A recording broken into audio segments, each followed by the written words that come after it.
Good afternoon, everyone. My name is Jemai Person. I get to be the, are we letting people in right now?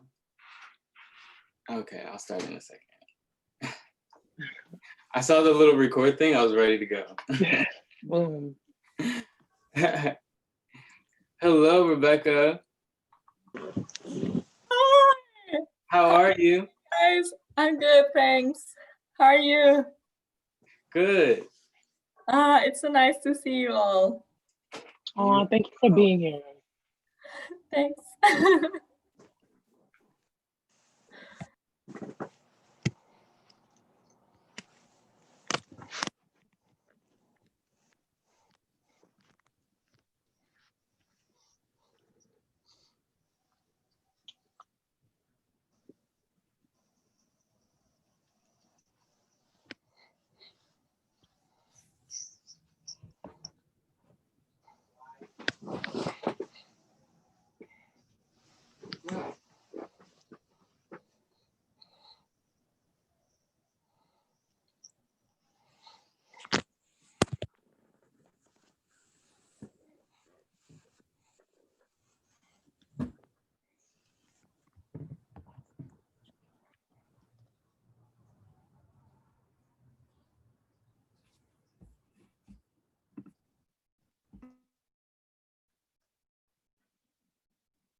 So we're gonna begin now.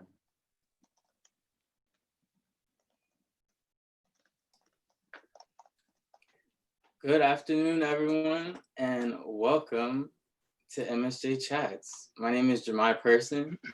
I get to be the proud president of MSJ.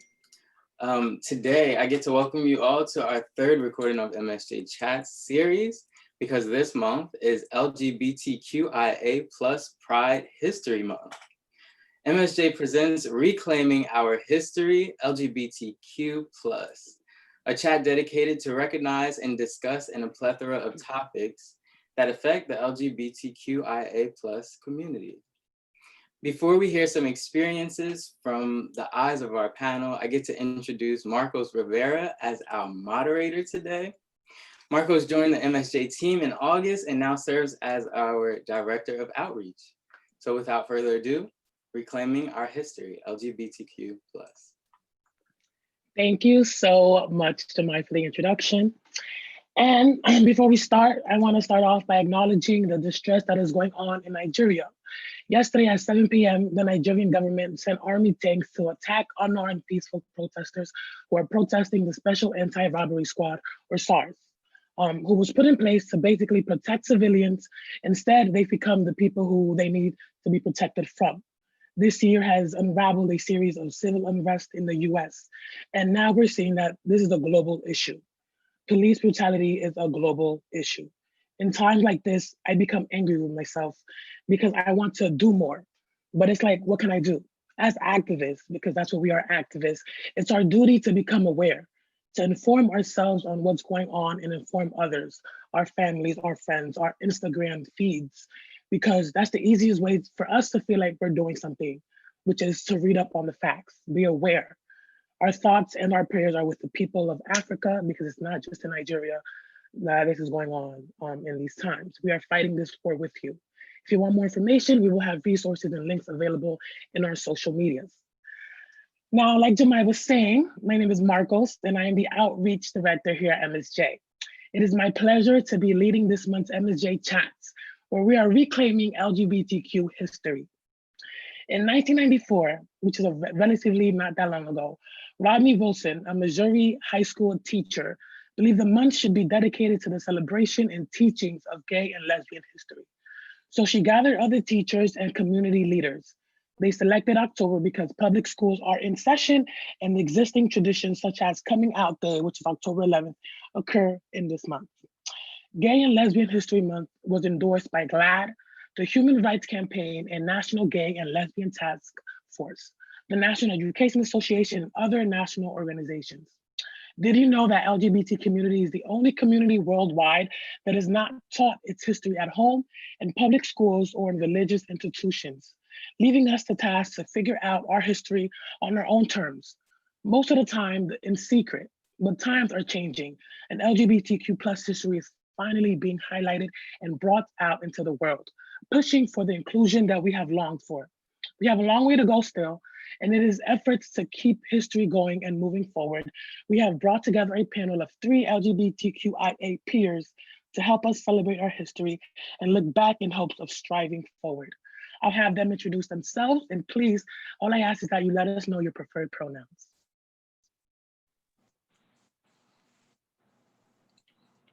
Oh, do we have an order? Anything? You can go ahead. Go ahead. Hey everybody, my name is Leland Bentham, and I also am the founder of Daughter Speaks, the Black LGBTQ Alliance here at Montclair State University. I am in my last semester at Montclair State. I was the former president for the 2019 and 2020 school year. What else can I say about myself? And that's it. Fun fact about me, I love doing things. I like trying new foods. I'm a foodie. But yeah, that's it. Your preferred pronouns are? My preferred pronouns are he, him, his. Yeah, that's it. Thank you. Nastasi. Yeah. Hi, I'm Nastasi. I'm a senior here at Montclair State. My major is music education. My pronouns are she, they, and I am very excited to be here. Thank you so much, Crystal. Hi, my name is Crystal Wilson. I am the Assistant Director of the Center for Community Engagement here at Montclair, which is basically like all of the community service kind of stuff. And I'm also a student here at Montclair in a doctoral program for family science and human development. My focus is on human development, more so than a family, and I'm researching abuse in churches and institutional betrayal and how that impacts the spirituality of an individual. And my pronouns are she, her, hers. Awesome. Gender neutral pronouns are defined by the LGBT Resource Center as providing an identity for a singular person who does not identify as he, him, or she, her. Pronouns are such an important part of our community.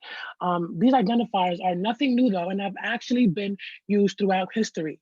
Common pronouns like the singular they have been used to describe someone's features since as early as 1386. And then famous literary works such as The Canterbury Tales and Hamlet by Shakespeare in 1599. From your perspective, Leland, why do you think preferred pronouns are so significant, especially right now, because it is a fairly new concept?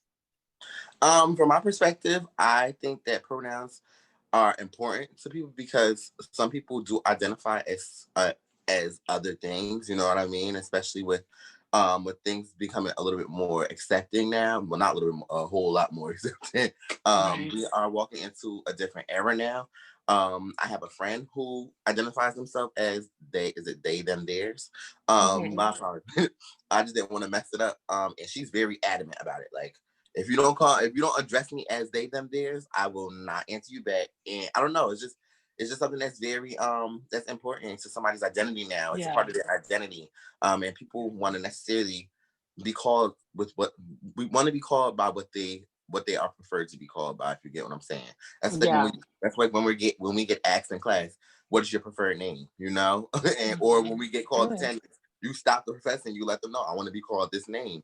And it's just as important as that. And some people don't realize it until they're educated about it. But yeah, for me, I feel as though that it's something that is necessary, that people need to start getting in their heads. Because some people make mistakes because some people may not have taken the time out to, educate. I want to elaborate on that, when you say make mistakes, because it's a new concept, so we're bound to make mistakes. Society in whole bound to not get it always right. The important is that, it comes with acceptance. We prove to these people that we are accepting them, and I feel like that's why it's so important. Nastasi, what do you think? Absolutely, and I completely agree with that. And like I have a friend who also transitioned my freshman year. It was really hard for me to keep up with saying he, him, his rather than she, her, hers most of the time. You know, I would always have to retract myself and be like, "Oh my God, like let me stop." You know, Right. it's disrespectful to them in many senses, and I don't know. Yeah. Really, I just would like people to understand that it's a part of someone's identity, and you have to make sure that it's important enough to you, just as it is important to them. Nastasi, what do you think? So I 100% agree with Leland. It has been around for a while, really. Like you said, there's a history of it, and other countries and other people are catching on to it, which I love. But I think that it's really important to understand that sometimes people don't fit in with a binary. They don't necessarily feel like they're female or they're male, or that they fit the feminine outline or the male outline. And even being myself, I wear men's clothes, and that's not really a feminine thing to do. I've been criticized by my entire family for doing it, and it's like clothes shouldn't have a gender, and I feel like people who step outside of the box and they're like, hey, I don't have a gender, it's something that doesn't happen often but needs to be respected. It doesn't really matter if you're male or female, you still deserve to be respected. Your pronouns still matter. It is not up to anyone around you to determine who you are or how you feel. And it's not every day you see like a 6'1" person with short hair and just assume they're a girl. I've been mistaken for a man a million times.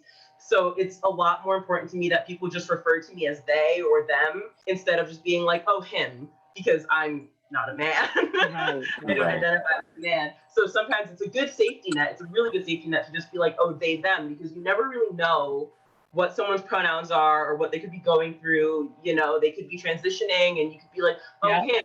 No, that's a woman. You have to, she, her pronouns. So it's also a really good safety net to have instead of just assuming. And I think the more people know that, the easier it'll be to respect people as a whole. Yeah. Crystal. Yeah. So I think that a lot of the points that you guys have already touched on, I think that it's really important. It's just a sign of respect. I think to understand and care about another human being, which I think is ultimately what we're supposed to be doing just as humans. I think it's the same thing when it comes to like names, right? Like you're not going to get someone's name wrong. And if you do, you're going to make the best effort to like make sure that you get it right.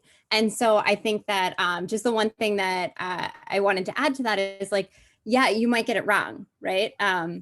And that's going to happen sometimes. Like I've definitely gotten it wrong sometimes. I invited someone from my church to a women's retreat, and she was like, actually, like, I don't go by that. And I was like, oh, okay, right. And so now I know that every time that I think about Alex, that they go by they. And that's the way that I'm going to refer to them because I know that that's the way that they want to be respected. So I think that you have a responsibility when you get it wrong. One, to just acknowledge that, because I was just like, oh, I didn't realize, I'm so sorry, right?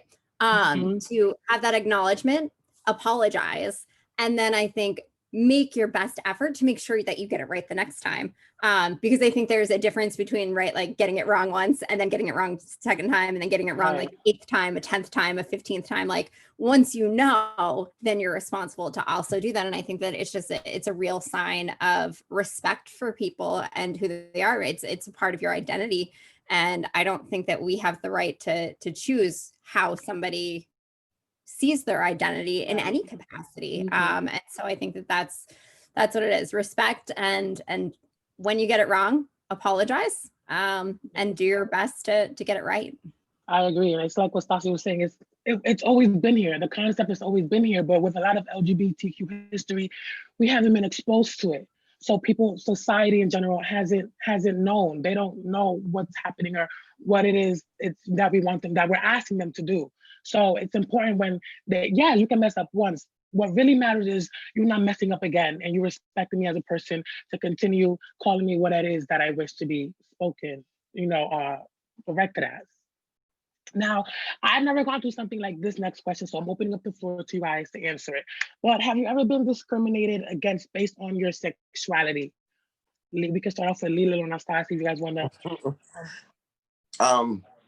Yes, and multiple occasions based on culture or just the general setting where I'm at a party or, a sporting event, something. I can just I'm going to use my cultural background. I'm going to go into some school things. I grew up Guyanese and Trinidadian. For a lot of people who aren't in the culture, it's very, how can I put it? They're very, it's kind of discriminated against most of the time. It still is to this day, and sad that that some people have to go through it based on their culture and home is supposed to be somewhere where they reside and it's supposed to be the most comfortable at. And I've been through it at home. But now that I'm older and I've came out to both sides of my family, I came out to my mom's side of the family. They're from Trinidad. My dad's side is from Guyana. I came out, I say, my 8th grade year to my mom. It went easy, smooth, sad because my grandmother, she's actually lesbian. So it was a little bit more, easier for her to accept it. But I just recently came out to my father in January, and literally I went to Miami the next day after, and it was just like a celebratory thing. But for his side, for him being a male and from the islands, it was kind of like hard for him to accept it at first. But we sat down, we had the conversation, and he was just like, "Look, you're my son. At the end of the day, I can't tell you what to do or who to be. As long as you do what you're supposed to do for yourself and stay safe. I'm gonna love you in the end when it's all said and done." Yeah. And he was just like, "You're not the first and you're not the last." So more so on cultural reasons, yes, I've seen how people who live in certain areas of the world don't accept it due to certain cultural laws, I should say, that's been put in place for them. Yes.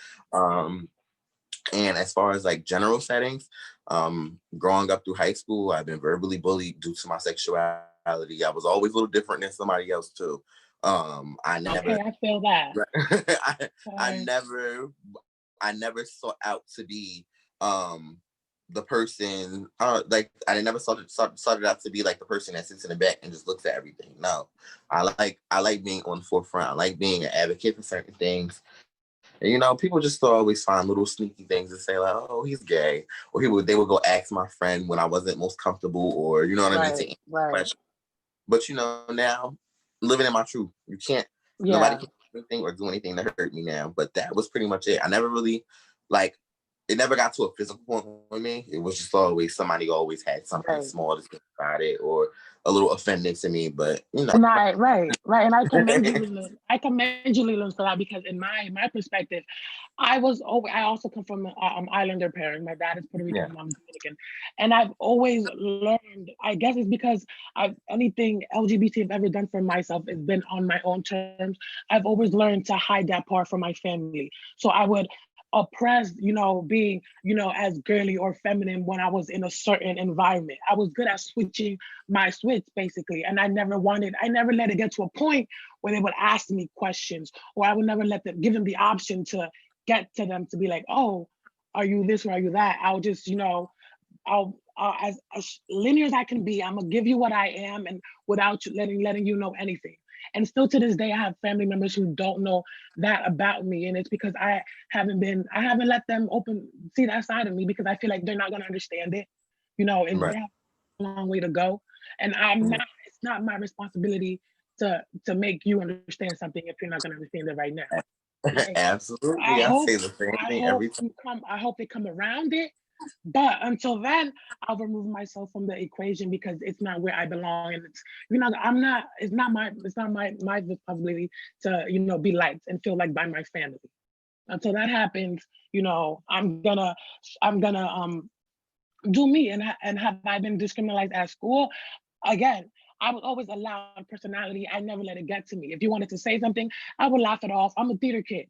I would make a joke out of it and we could laugh. I remember one incident. I used to be even bigger than what I am now. I used to have big titties in 6th grade, and I used to hate buying my uniform. We had a uniform, had to wear a white shirt. So my titties was out, and I never saw a problem with it. I used to love being big and in charge. So somebody asked me, a girl, I was playing tag once, she said, "Oh my God, you have big titties." I said, "Yeah, girl, and they're bigger than yours. Isn't that a shame?"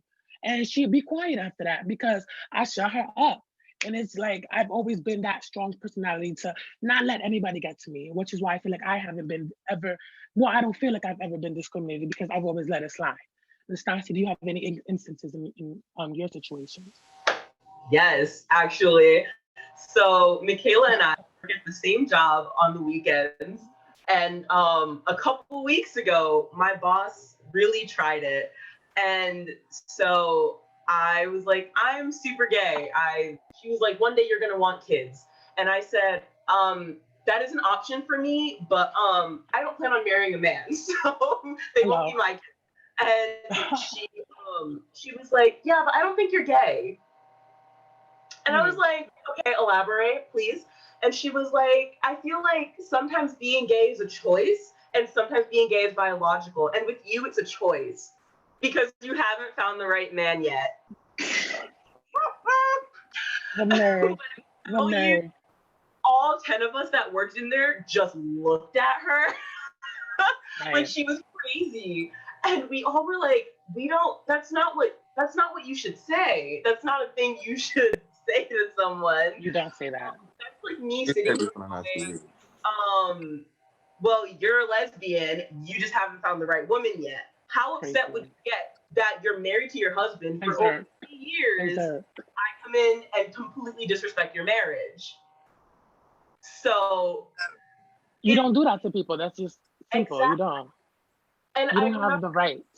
Yeah, and I remember when gay marriage first got legalized, because that had to be a thing in history, because we can't just respect people.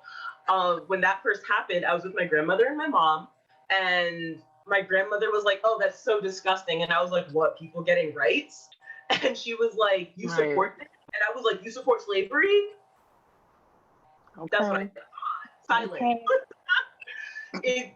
If you want respect, you have to respect other people. And I don't know why it's so hard for people to do that and why being gay or being Black or anything like that has to change someone's views on you.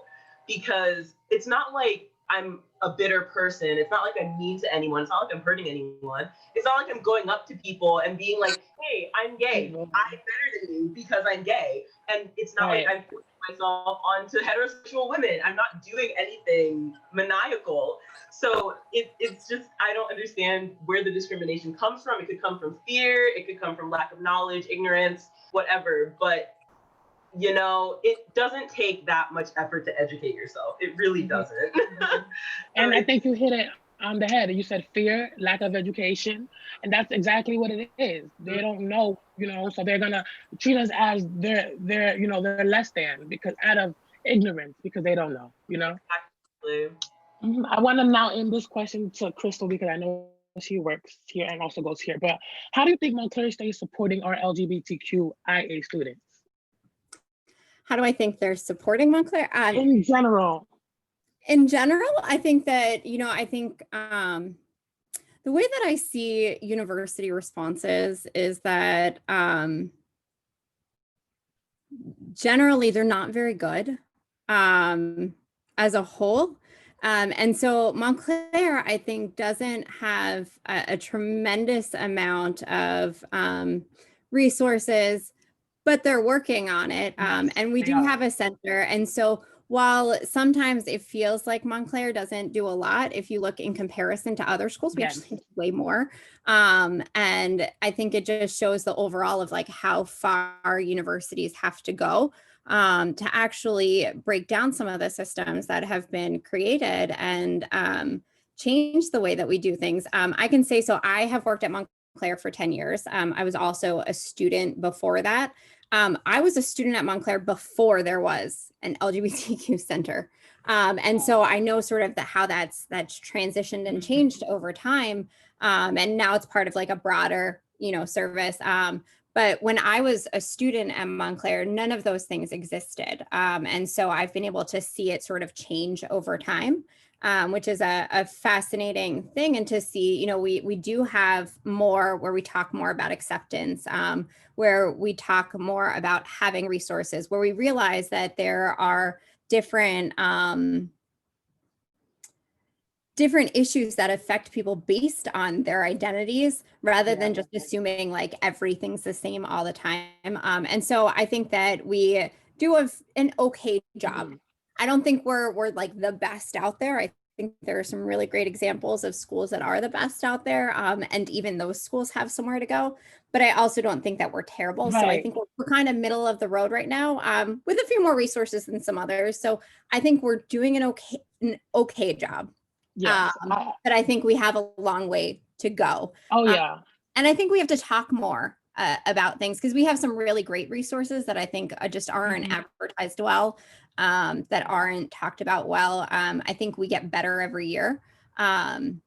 Even things like, like the Stonewall Suites, like those did not exist. Well, actually that whole building didn't exist when I was a student, but built the building, built the suites, and have that opportunity. Those are all things that, like have slowly come over time, which I know is really frustrating, I think, to hear, is that time, right? Like everything takes time. And sometimes you just want it to be perfect now, and understanding that that's not going to happen, that we do need to systemically change things, which is a little bit harder. However, I do think that students, I think, have a very powerful voice. So I also think the more students push for things, the more you get them, if that makes sense. Yeah, I agree. I feel like me looking at the school, there's been different clubs, who've emerged, in their inclusive spaces for people like me. And when I remember talking to Leland about his club, I remember him telling me it's only the first one at Montclair, the second one in all of New Jersey, which I thought was so crazy, and which I respect him even more because he's doing something so amazing. And I want Leland to talk a little bit more about his club and what it is and why you wanted to start it and what it means to you. All right. So a little bit of history about Daughter Speaks. So Daughter Speaks was actually a YouTube series that I wanted to start. Just to sit here, let people into my life and see where it goes. But I didn't like editing videos. It wasn't for me. I was just like, what else can I do? And I had gotten the RA job my sophomore year. So once I moved into Denali, I was actually in Denali. I wasn't the RA for the Stonewall Suites. I was the RA on the other side of the building, for the third floor of Barcelona, if people are familiar with the building. What's the name? And my friend, we were talking one day. She was like, oh, a girl that I know, she was an RA also. She used to do like tea talks. And I'm like, okay, that sounds good. I said, can you elaborate more on it? Like, what else did she do with them? She was like, that was just it. All she did was just to get to know her residents. And if other people wanted to come, they can come. I said, okay, cool. So it sparked something in me. I said, you know what? We can make Daughter Speaks an organization, a community asset, basically. And, let me see what I have to do for it to make it an organization one time. And at first, I just started doing it through my RA platform. I had an event where it was just a round table talk where we literally sat there and we talked about anything that we wanted to, and 40 plus people came to that. So I'm like, okay, this is a little overwhelming for me. Yeah, I'm a little emotional. So at first I'm like, oh my gosh, I started crying and stuff. But then I had a Black History Month event. That was 130 people that came to that. And for our RA event, that was kind of blown out of the water when we were talking about it at a meeting. And then after that, I just had one more, which was like a sip and paint kind of thing. And that was 75 to 80 people that came to that one. And then fall semester of 2019, I decided to charter the organization. And behind that was a lot of paperwork, as some people know, who are on e-boards or starting up organizations. It was a lot of turbulence, I should say. Going through certain things and having to be told no in certain situations, and people doubting you and people making you feel like, oh, you can't do it. And for me, being the first Black LGBTQ organization on campus makes me very happy. They did have one before that was considered, it was called Chromes, I think that's what it was. But they were more so geared towards more open to everybody. It was more diverse, I should say. I won't say they were strictly focusing on Black LGBTQ culture, but it was still something that was willing to that was open arms to everything, and which made me really happy about it. But when I heard they weren't there anymore, I'm like, oh well, we need to get something back on this campus so that people can start feeling more accepted and feeling like they have somewhere to go with safe space necessarily. So I said, let's start Daughter Speaks, and that's when I came across looking through information. I couldn't find anything. If you guys know Ebony Jackson, me and her, we were very tight, and she's actually the advisor for the organization. We were talking about it, we were trying to figure it out, and Rutgers had the first one. So that's I was like, you know what? We're just gonna we'll take the second seat. It's okay. Yeah. But definitely happy to say that I am the first on Montclair State campus. And Daughter Speaks is continuously doing what it's supposed to do. As of right now, even through this pandemic, which I'm very proud to see the e-board still doing what they have to do. And me, I actually created a branch for Daughter Speaks called Daughters Help. Yes, I created a branch called Daughters Helping Hands, where we'll be serving local communities. So if you guys ever have any ideas, I can give Marcos my my information for that, to work hand in hand with you guys on any community initiatives that you guys would like to do in the North Jersey region. What's the name? I kind of live a little too far from my state campus, but if anything, I can always meet someone halfway somewhere to make the difference out of any community. So do not hesitate as of right now, being that we are in this month of LGBTQ awareness right now. I am doing a clothing drive for LGBTQ youth. So I will be putting more information out about it within the next couple of days. And it's going to be literally going up all the way up until Christmas. So yeah. I be extremely proud of what you accomplished for our community. I'm beyond respect to you. You're awesome. Thank you. Of course. Fassi, now you're the only one of our panelists who attends the Cali School of Music. So same question. How do you think that the Cali School of Music can do a better job, or how are they doing supporting LGBTQ students? I kind of feel like we're invisible. I'm glad that I can just be another student. That's great. It's not really like a big deal to be a part of the community, but I do feel like there's room to learn about it. I kind of feel the same way I feel about how they're treating Black musicians now. We have not heard anything about Black musicians in the Cali School of Music until the Black Lives Matter movement became a bigger deal now. And that's when all of the teachers decided to come together and start educating about Black musicians and Black history and, blackface and things like that used in the music industry. And I feel like they should take a little bit more time to also focus on the LGBTQ community as well. It wouldn't be such a major change to the curriculum. And I think that there are enough artists that are out and about producing music, creating music, and learning about their struggles and the music they create and how that struggle or that lifestyle can affect the way you make music. I think it would be a wonderful opportunity for people that, people like me and Nick exist. And, we are normal people. We still are part of this community, and we still have to deal with discrimination and struggles. And it's not easy being queer at all. There are things that come with it that make it difficult. And I know musicians in the past have had to stop their careers completely because of something like this, because they received so much hate.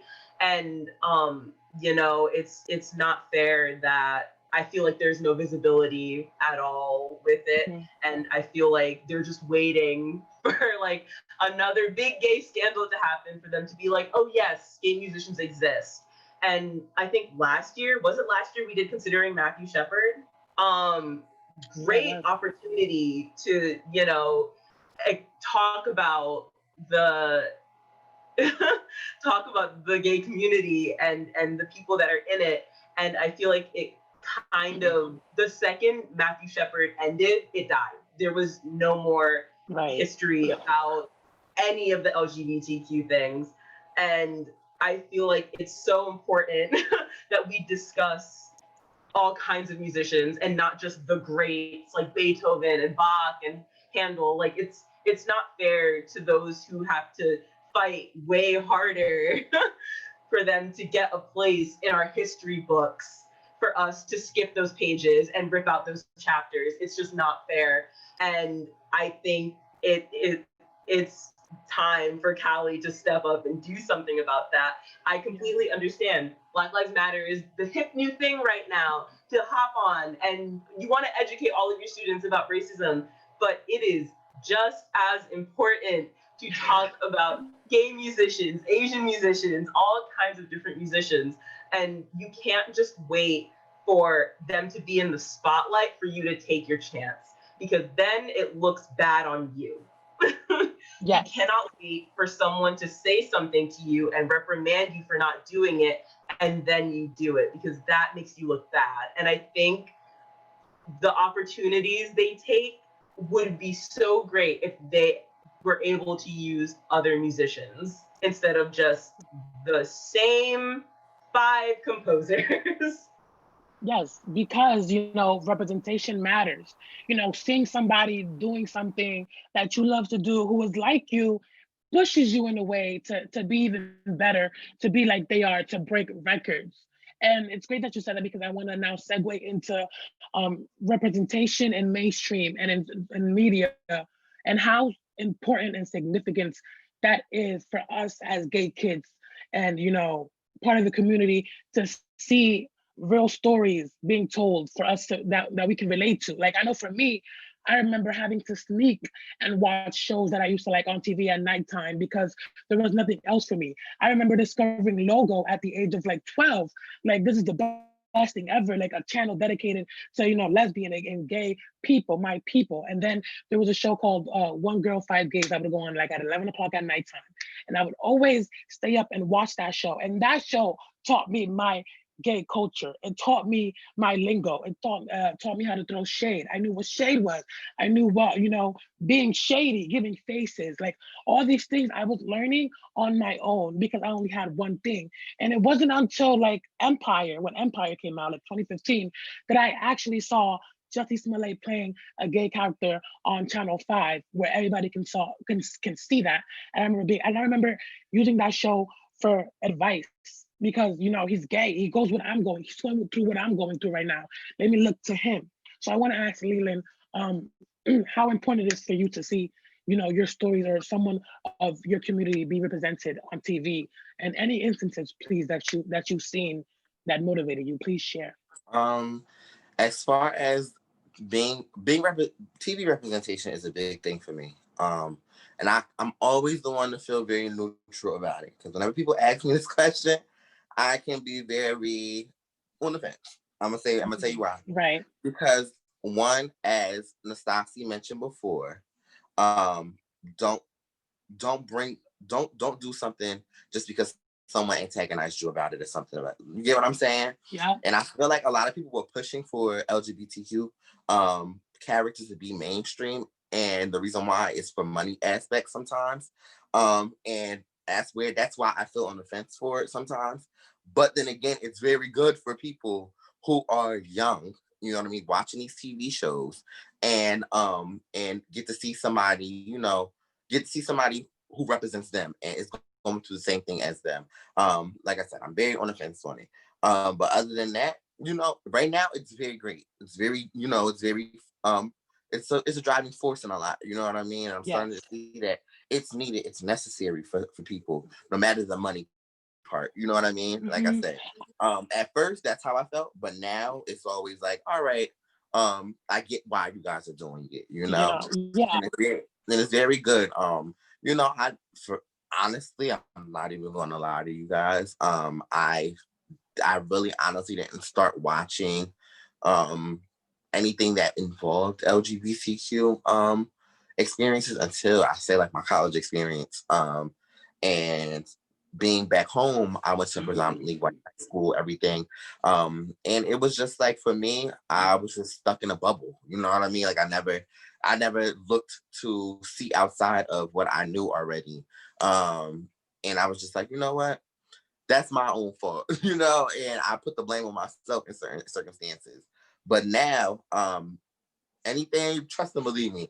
I watched from the lowest budgeted production to now, you know, what's on Fox News Suppose. Okay. Yes, everything. And I love it. And I love seeing my representation from, yeah. you know, no matter the color of your skin too. That's one thing about me. Very accepting to each and everything. No matter the color, as long as I get to see something that's being that's a driving force, you know, it's educating people, it's giving people the opportunity to see inside of people's lives that, you know, who aren't necessarily open about it. And as far as like Pose, you touch, how can I say it? They touch things from health up until, you know, to you just being a creative, you know. And one thing that's very big in Pose is the HIV and AIDS pandemic that happened during that time era. Which is part of our history, you know. Right. We can't turn a blind eye to that.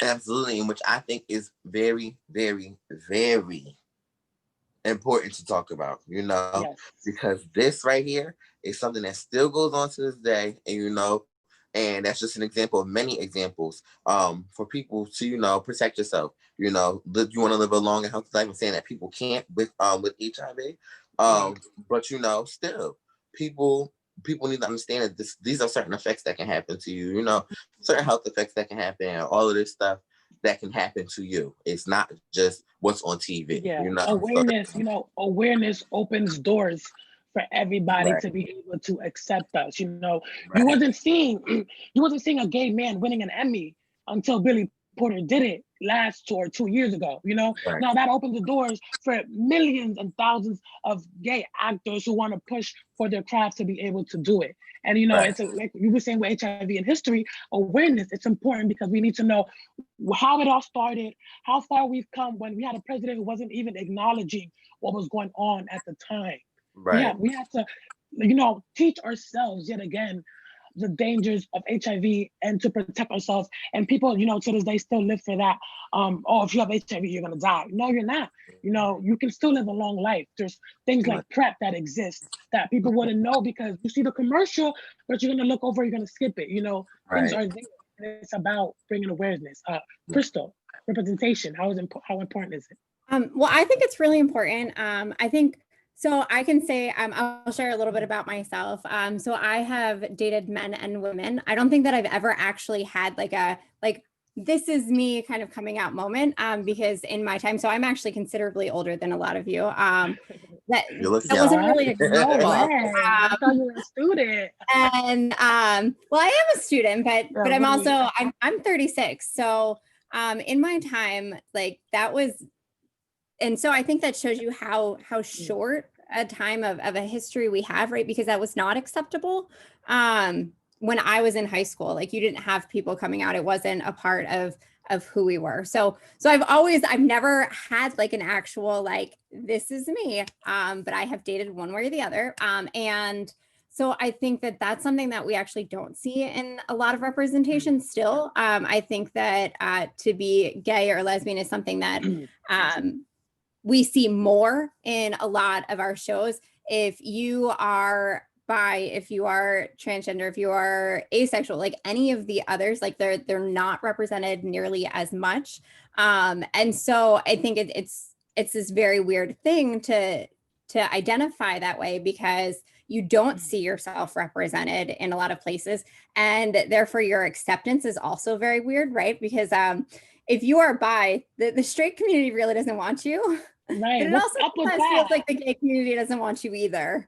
And so you're constantly like, well, where do I fit? And so I think that that's like an area that I don't think that we have really represented very well. I think the first time that I saw someone on TV that I was like, oh, that's kind of, I get it. Like I see myself, and someone was on Grey's Anatomy, like, so that, which was not that long ago. Right. But when Callie came out and she had dated like this guy and then she got married to a woman, I was like, oh, okay, like there's some representation, but to be able to see yourself in public spaces, I think matters, because that shows you how much acceptance there is. It also leads the conversation for acceptance, right? So the more you see it, the more accepting people are. So the more likely people in your lives are willing to be accepting, right? The more likely society is to be accepting, which I don't think we're there yet. I don't think we're there in any capacity. I can tell you, I go to a church that is LGBT affirming. I still hear, like, on a regular basis, because I do all of the communications for a church pretty regularly, why do we have to have that flag on everything? And I'm like, let me tell you why. And so I think that's, like, we're missing a lot of representation for a lot of groups. And so we've only started to just accept seeing gay people in movies and stuff, and we still have so many other groups that we still are not there. Perfect that you're saying that. Yeah, it's perfect that you're saying that, because I wanted actually to touch on that. Like we're talking about Pose, and it's a great depiction of trans lives. And I feel like as a community, we do better with one another and with each other. And I feel like it's important for us as a community to reflect and, think about how our trans brothers and sisters are still not being acknowledged rightfully so. I mean, you have the representation on television, you have the stories being told, but when you see on the news that we have, trans women still being murdered, just on October 15th, 2 more trans women, the names are Brooklyn Deshauna and Sarah Blackwood, were shot dead just for walking down the street and being who they are, bringing the count to 33 lives taken in this year alone. The facts are that trans women are being killed disproportionately, comparing ourselves to the other people in our community. So I want to ask you guys this a question. How do you think, or what can we do to bring more awareness to our trans brothers and sisters? Because as a community, we need to stand up for everybody. It's not just LGB, trans people right now are the people that are being, oppressed the most. And we need to say something as a community and stand up for our brothers and sisters. Nastasia, if you want to start. I feel I'm not trans, so I can't speak for the entire community. Right. But, I feel that if you want to do your part to help the trans community, of course, you can't walk around being a bulletproof shield for them. You have to do your history, know where it's safe for them to be, check your surroundings. And if you have trans friends, that's great, good. Keep them safe. Don't bring them around, Brad, who likes to say the N-word and make disgusting jokes. Like, no, that's not okay. You can't do that. You have to understand that they are putting their lives in danger by existing. You have to be able to understand that a friendship with a trans person is also you being there to help them. It's not their responsibility to make you feel comfortable. And if you're uncomfortable, leave. You're doing them a favor. That is all I have to say. You're doing them a favor by leaving. Exactly. And I just want to say that to begin, all of this would not be possible. There would be no LGBT history if it weren't for the Black trans women. Marsha P. Johnson, there would be no history if it wasn't for their fight, their strength. So when we see that they're fighting even harder to be accepted, and when you bring them out, when you highlight them even more, their group is at even more risk, because their lives are out there, and there's people out there who refuse to acknowledge them. Leland, what do you have to say on that? As far, can you repeat the question one more time? I apologize. What do you think that we can do to better or bring awareness to our trans brothers and sisters as a community, reflecting in ourselves? Definitely to piggyback off of Nastasia, I definitely agree with everything that she did come across to say. Education is a big thing, and to kind of heighten the situation, like I don't even want to call it a situation because it's not something bad. You know what I mean? And people need to get in their heads that, like I said, I have a trans friend. And, for me, seeing them go through certain things just in her household, well, his household, my apologies. He is Jamaican and both sides. And like I mentioned before, the whole cultural thing comes into play. in certain situations. It's necessarily an educational thing, and we can't force people to change their views in certain aspects. But the only thing we could leave them with is a memorable experience, if you get what I mean. And it doesn't have to be negative. It can be necessarily something that may give them the opportunity to be like, look, I have to sit back and I have to just, let it be what it is. You can't change nobody's perspective. I can wake up tomorrow and say, look, I want to be a woman, and I can't. My parents are very fully supportive of it. I can't. This is for me, not for anybody else. I want to live by my truth and I want to be happy, and that's what people have to learn how to grasp and understand in a way that we have to do it. Like I said, it's through education, and there are going to be people who don't want to listen. There are going to be people who do want to listen. And as far as our community as a whole, some people even in this community, in our community as LGBTQ individuals, don't accept it, and it's sad. Yeah. It's very sad. And I'm like, you have, like, you know what I mean? You have to. It's just not. It's no ifs, ands, or buts. You know what I mean? We are one. We're at the end of the day, we're one group. Right. Fighting for Yeah. one common goal, which is to be accepted. Right. You can't want to be accepted and not accept your brother. You are as weak as your weakest link. That's all I have to say. Exactly. I'm gonna leave it at that. When one of us are hurting, we're all hurting. Right. Crystal, anything you want to say on it? Right.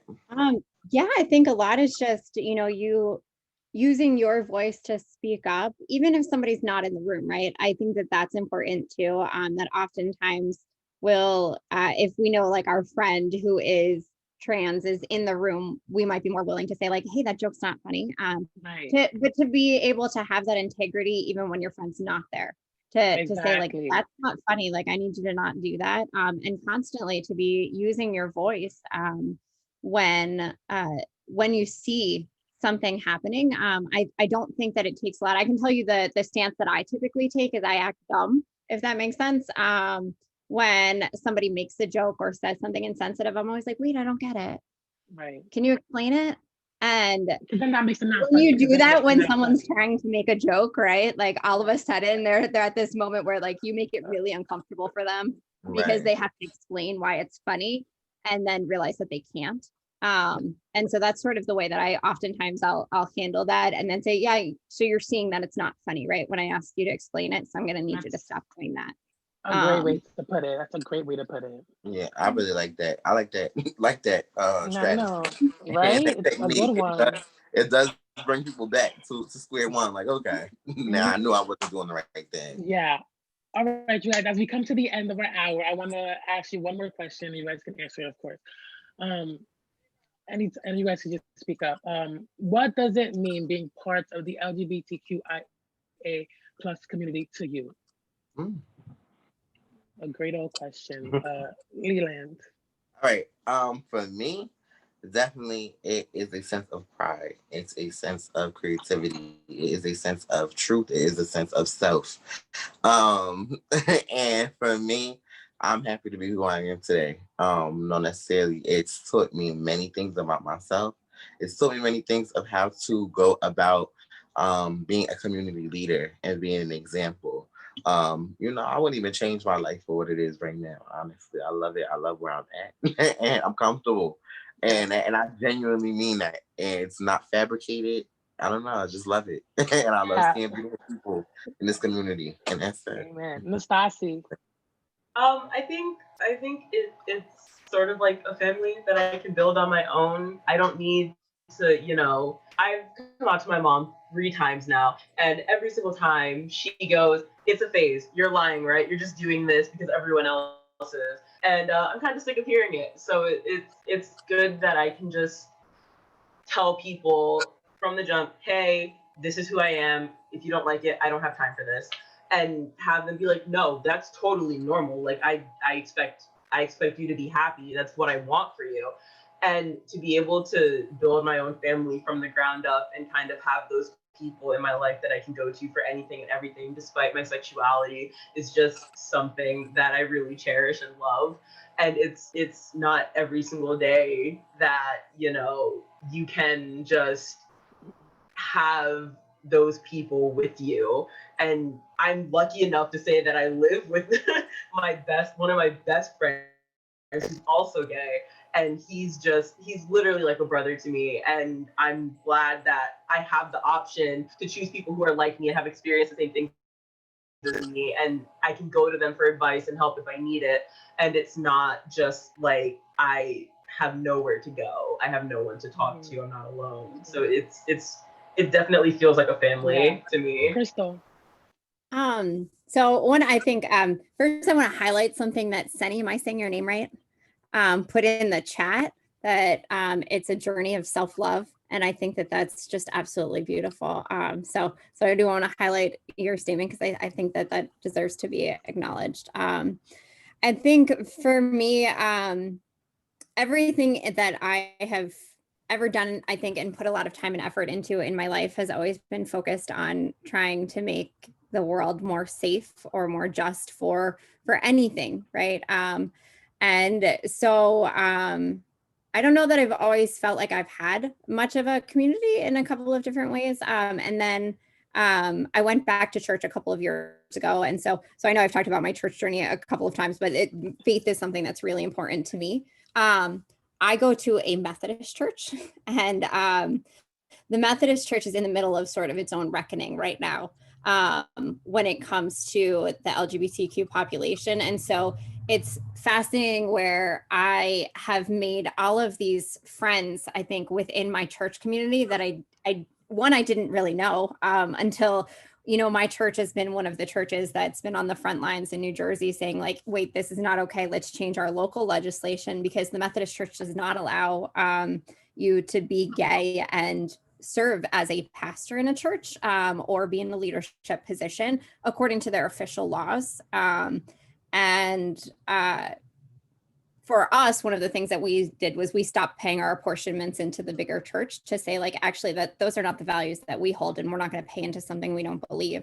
And so our church sort of took this like stand on this issue, which has allowed so many other people from other churches to sort of reach out. And so we're finding this community of sort of our faith and the LGBT community sort of mixing together to make a change. I can tell you, I do believe that the Methodist Church is going to split in the next year. It was supposed to be this year, and then COVID happened. We had a big conference on this. Like, this was the whole focus of our general conference that was supposed to change the church and either make it more loving or make it not. And unfortunately, because it's a global church, a lot of people voted for not. So the Methodist Church did have like this big conference that voted very specifically to not allow anyone LGBT to be ordained or to perform weddings. So if you are someone who is gay and you go to a church, you're not allowed to get married in your own church. And so the church is essentially, it's going to split over that. The church will split, and we will have a sect that winds up being completely inclusive and accepting, and a sect that is not. And they're going to go their own way, which we were expecting that split to happen. Actually, it was supposed to be in like 2 weeks, which has now been rescheduled to 2021. But that will happen. And so for me, I think that's my first time really finding a community where I really feel like I'm part of the community because we do have so many similarities in so many different ways. And it helps to sort of push to make this place and this thing that we love more loving and more thoughtful, more caring. And so I've been able to meet people from my own church that I didn't know, as well as people from Methodist churches all across the greater New Jersey area, which has just been absolutely phenomenal. And to really feel like you have this support group. Yeah, I feel like that's so important that you are, you know, in your church's community and you're doing this, because a lot of people, it's hard combining the two. I've tried it myself to always, you know, separate the two. I was, you know, my mom took me to church every day when I was a little kid, and I was born on, you know, being gay is a sin. You can't do that. But I'm growing up gay, so you know, it's always been that battle. Now it took me like it took me to love myself to understand, you know, God loves me. God is gonna accept me regardless of who I love, because that's how big God love is. And you know, when you bring the two together, I feel like it's for the future topic, you know, we have to talk about religion and LGBTQ together, because I feel like it's time for us to have that conversation. I want to thank you guys so much for joining us in this month's MSJ chat. It was amazing, warming. For me, I just want to say that LGBT means finding the place that I've always longed for. It means inclusion. It means being able to do and say, be quirky, whatever I want, because I know that people like me are going to understand me. I feel like I found a home. It's like RuPaul says, we have the luxury to choose our own family. And if if your family doesn't accept you, I'm gonna find that those people that will accept me and will bring that out. And I feel like I found my group of friends and they bring that out of me. That's why I love my community. I feel like that's why I love being a part of the LGBT people. I would love to bring out our VP, Michaela, to close us off. Hey, Mick. Hi guys. So I just wanted to say thank you all for participating and being a part of the conversation that continues. I think this has become really important, and especially at a time like this where we're all kind of glued to a screen and really only seeing kind of the bad parts being brought out between all different types of communities. So very important to highlight that there is good in knowing your history and bringing awareness to topics like these. I am going to give a quick shout out to Crystal and the MSU Bonner leaders, who are always like our #1 supporter of this organization. And I'm just very grateful that we've got to have this chat, especially for me being a heterosexual woman. I love learning about, communities that don't include me, especially when they affect the people that I love the most. I think it is so important, whether you're a part of the community or not, to learn about the people who you are surrounded by. With that being said, my people who are watching at home, if you guys have any questions, you can message us on Instagram. And if you want to get to know any of the panelists more, we will forward you their information. So keep in contact with MSJ via our Linktree, Instagram, Facebook, all that good stuff. We guys hope you have a great rest of the semester, and we will talk to you soon. Thank you. Bye, lovelies. Bye.